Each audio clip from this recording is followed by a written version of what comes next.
All right, let's roll through tight ends real quick. Obviously, guy we're higher on. This is our guy for some reason. He's turned into our guy. I wonder if he's more our guy or less now that we think the Rams are just going to be such a debacle. I kind of like him a little bit more. Tyler Higbee going against Seattle. You got him at your tight end 6. That's 2 spots higher than the experts. So even the experts like him quite a bit. Yeah, I'm all in on Tyler Higbee. The Seattle Seahawks were a abysmal defense, the second worst against the tight end position last year. It's really historically been that way under Pete Carroll, too. I think it's just kind of a defensive trend under the Seahawks regime. So I love Tyler. He had a 30-point day against the Seahawks to close out last year. I just think we saw last year when Cooper Kupp was out, those last 8 games, Higbee led the team with a 21% target share. We've seen it way back in 2019, but we saw that Sean McVay is willing to craft his offense around Tyler Higbee. He had more points than Travis Kelce to close out 2019. He had over 20 points in 4 out of those 5 weeks and went absolutely nuts. It's Higbee. It doesn't seem like there's a ceiling, but I think there absolutely is. For as long as Cooper Kupp is out, he could be literally the de facto. We talked about Van Jefferson and Nakua as a Hail Marys at receiver, but I wouldn't be shocked at all if it ends up becoming Tyler Higbee actually leading this team in targets until Cooper Kupp returns.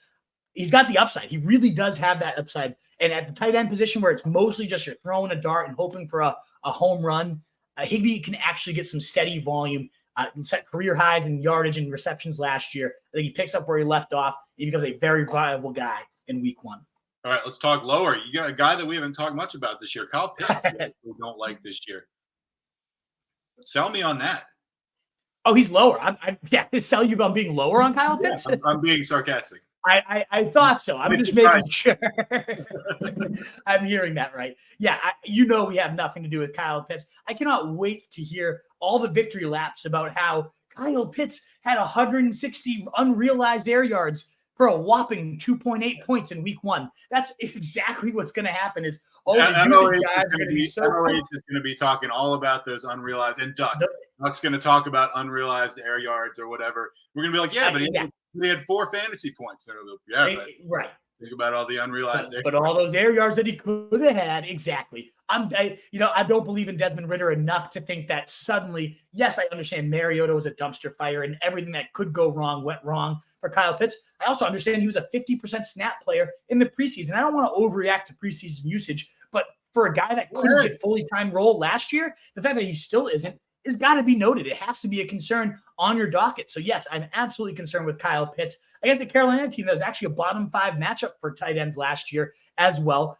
Want nothing to do with him. I do not want him in my starting lineups. He is a fringe top 12 guy. So, at that point, if you have him, you're probably using him because there is the chance, 1,000-yard rookie season, one of the biggest athletes to ever play the position. Maybe he does have a breakout performance. So when you're in the weeds of like 11 to 15, yeah, I guess Kyle Pitts makes sense. But the fact he's ranked as the tight end 6 in fantasy right now blows my mind. He has done nothing to warrant that. I want nothing to do with him until Arthur Smith at least recognizes the freak he has. Or maybe he's just an athletic wonder and not actually that good at football. We'll find out. But I do not want him in my lineup in week 1.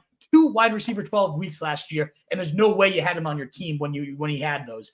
He was the tight end 22, truth. Like tight end 22, getting rated the top 6 guy just because he has hypothetical upside. I'm sick of it. No thanks.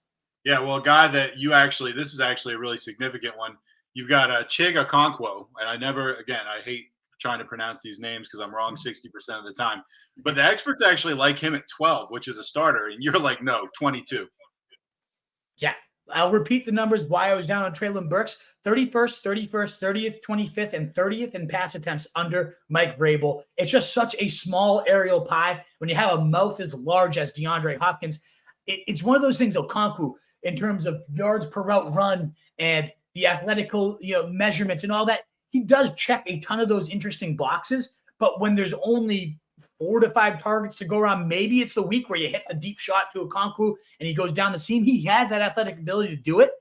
I don't want to be betting my tight end 1 spot on that when there's guys like Higbee he's ranked ahead of. There's guys like, give me a volume-based guy.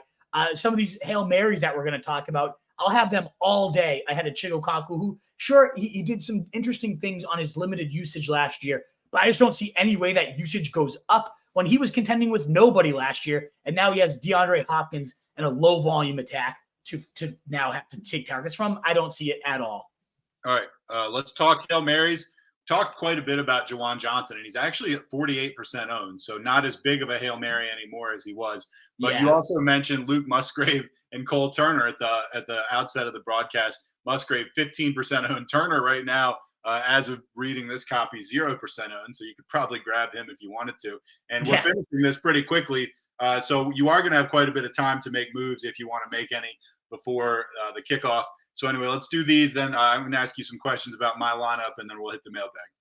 Let's do it. Juwan Johnson, yeah, when I originally started this agenda, he was at about 30% rostered, and he's spiked up through these last couple of days, and deservedly so. The guy had 3 top 12, not top 12, top 3 weeks in his last 6 games. He really finished the season out on a tear. And at a position, sure, he had a couple duds. This is a bust or boom or bust position, though, and we saw him boom as much as anybody not named Travis Kelce last year. I mean, he had more top 3 weeks than Mark Andrews to close out last season. So Juwan Johnson definitely has upside. A lot of great reports on his rapport with Derek Carr. Derek Carr himself telling his brother, yeah, if you play fantasy, you want Juwan Johnson. He's my guy. So I'll follow his lead. I'll pick up Juwan Johnson. I think he's absolutely a stud. If you miss out on him, Luke Musgrave is an interesting option there. Rookie guy. Usually rookies don't translate at the tight end position immediately, but with Christian Watson now banged up, he played every single snap as well, Luke Musgrave, in the preseason with the starters. Every beat reporter noting how he was moved all over the formation, how his athleticism really stood out. Beat writers saying they haven't had a guy like this since Jermichael Finley, who, I mean, he was around, I think, when we first started this show, Truth, back in the day. Jermichael Finley, if you remember that toss out. Big athletic guy. They just haven't had a weapon like that. And so I'm very intrigued. He showed a great rapport all camp with Musgrave and Jordan Love. So I'm interested to see that. And then Cole Turner, the 0% rostered guy. But one of my favorite Hail Marys of the week. One, the Cardinals were the worst team. We talked about how bad the Seahawks were against tight ends. The Cardinals were somehow even worse than them. They got bludgeoned all year by the position. Cole Turner, meanwhile, all preseason, saw 6 targets from Sam Howell throughout his games. Solid usage. He's been clearly ahead of Logan Thomas and Eric Bieniemy. Obviously, this is not Travis Kelce, but he does historically use his tight ends very well. And all the beat writers have talked about, yes, the same exact line I just said. We know we don't have a Travis Kelce, yet we're still so shocked at how much and how involved Cole Turner has been. And maybe that is the Bieniemy effect. Maybe that is a staple of his offense, to get a big body that has some athleticism moving around and finding the mismatches. That's what Bieniemy does very, very well. I think Cole Turner, at minimum at 2,500 on DraftKings, is a great play. And if you're desperate for a tight end film, I'd rather go him than like Noah Gray tonight, for example. Give me Cole Turner instead. What is up, you fantasy wolf? Thanks so much for tuning in. If you haven't already, share your thoughts in the comments, check out some more videos, and join the newest Wolfpack by subscribing below.